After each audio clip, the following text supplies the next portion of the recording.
Good morning student. देखिए आप BSc first semester में कल मैंने क्या बताया था, सेल डिवीजन बताया था, सेल साइकिल बताया था।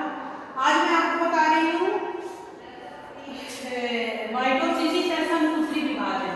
ये उसी का डायग्राम है, समसूत्री विभाजन। ठीक है, समसूत्री विभाजन हमने कल बताया था, आरबीसी में सबसे पहले सेल मेंबर का पता किया गया था। माइटोसिस विभाजन और समसूत्री जनन कोशिकाओं में होता है। ये कायिक कोशिकाओं में होता है जिसके द्वारा शरीर के विभिन्न अंगों का निर्माण होता है। ये आपको कल में पढ़ाया था। सबसे पहले इसमें G1 G2 अवस्थाएं आती हैं, एस अवस्था आती और एम अवस्था आती है, कल ये बता दिया था।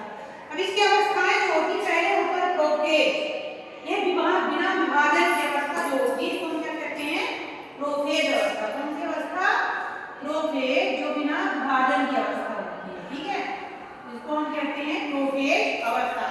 इसमें किसी भी प्रकार का डिवीजन नहीं होता है।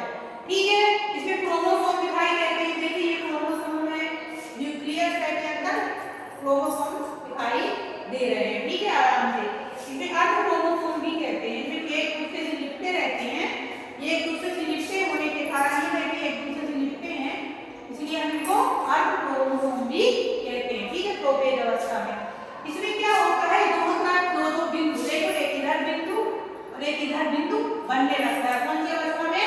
प्रोफेज अवस्था में। ठीक है, इसके बाद आप देखेंगे इसमें आरएनए और फॉस्फोलिपिड अत्यधिक मात्रा में होता है। इसमें क्या आरएनए और फॉस्फोलिपिड क्या होता है, बहुत ज्यादा मात्रा में पाया जाता है। किसमें? प्रोफेज अवस्था में। तो प्रोफेज अवस्था क्या कहलाती है कि न्यूक्लियस के अंदर क्रोमोसोम आपस में बहुत सटे हुए होते हैं, इसलिए अर्ध क्रोमोसोम भी कहा जाता है। इनके दोनों तरफ एक एक बिंदु उत्पन्न हो जाते हैं, जिन्हें अर्ध क्रोमोसोम कहते हैं। तथा इसके अंदर प्रोटीन ज्यादा मात्रा में और आरएनए भरा हुआ पाया जाता है। ठीक है, इसके बाद इसमें सेंट्रोस्फीयर भी कहते हैं। इनमें स्पष्टीकरण के साथ साथ इसमें सेंट्रोस्फीयर भी पाया जाता है। तथा छोटे छोटे तारा के समान, ये देखो ऐसे तारे के समान रश्मिकाएं जिनको कहते हैं, ये निकलने लगती है। कौन सी अवस्था में? जब प्रोफेज अवस्था होती है उसमें ये निकलने लगती है। ठीक है, इसके बाद आप देखेंगे कि मेटाफेज अवस्था। मेटाफेज अवस्था जो होती है ये वाली है। देखो इसमें स्पिंडल का निर्माण हो गया, क्रोमोसोम दिखाई दे रहे हैं। ठीक है, ये मेटाफेज अवस्था कहलाती है। मेटाफेज अवस्था जो होती है इसमें केंद्रिका जो होता है, न्यूक्लियस नष्ट हो जाता है।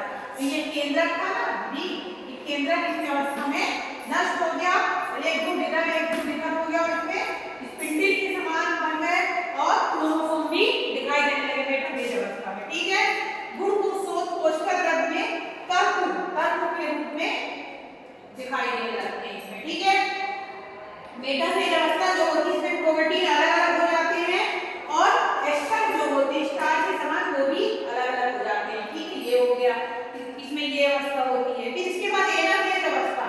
एनाफेज अवस्था मतलब पास्ट अवस्था कहलाती है। देखो एनाफेज अवस्था में प्रोटीन पूर्णतः अलग हो जाता है। देखो बीच में गैप हो गया, ये इधर चला गया, ये इधर चला गया, फिर प्रोटीन पूरी तरह अलग हो जाते हैं। ठीक है, साथ में इसमें क्या होता है, स्पिंडल और तंतु बन जाते हैं। इधर स्पिंडल का तंतु बन गया और इधर स्पिंडल का तंतु बन जाता है। ठीक है, तथा ये सिकुड़ने लगते हैं। देखिए इधर ये सिकुड़ गया, इधर ये सिकुड़ गया। ठीक है, इसके बाद इसमें क्या होता है, वी या जे के आकार के।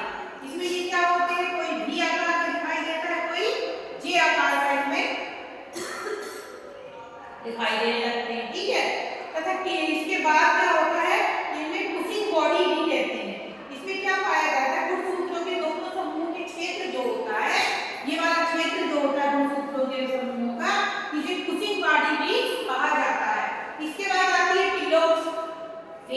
टीलोफेज का मतलब ये क्या होता है कि एक के दिन द्वारा मतलब माइटोसिस की अंतिम अवस्था जो होती है, माइटोसिस की असंतुलित विभाजन की अवस्था अंतिम जो होती है वो क्या कहलाती है, टीलोफेज की अवस्था कहलाती है। ये अंतिम अवस्था कहलाती है।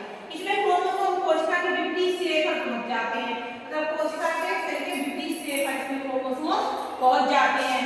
ठीक है, साथ ही इसमें क्या होता है, न्यूक्लियस फिर से दिखाई देने लगता है। ये देखिए न्यूक्लियस जो है फिर से इसमें दिखाई देने लगा, न्यूक्लियस दिखाई देने लगता है। साथ ही इसमें क्या होता है कि इसमें एंडोप्लाज्मिक रेटिकुलम क्रोमोसोम के चारों ओर, ये एंडोप्लाज्मिक वाला भाग है, क्रोमोसोम के चारों ओर दिखाई देने लगता है। इसके बाद आती है साइटोकाइनेसिस अवस्था। साइटोकाइनेसिस अवस्था जो होती है, इस अवस्था में आप देखोगे कि इसके बीच में जांच बन जाती है।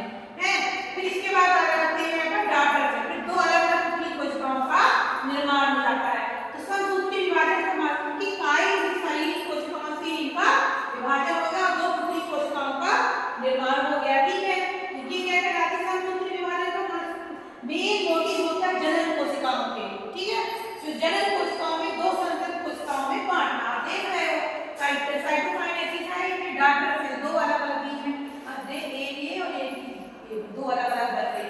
इसका मेन मोटिव होता है जनन कोशिकाओं में दो भागों में बांटने का काम होता है। ये कोशिकाओं में गुणसूत्रों के मात्र कोशिकाओं की संख्या को बढ़ाते हैं।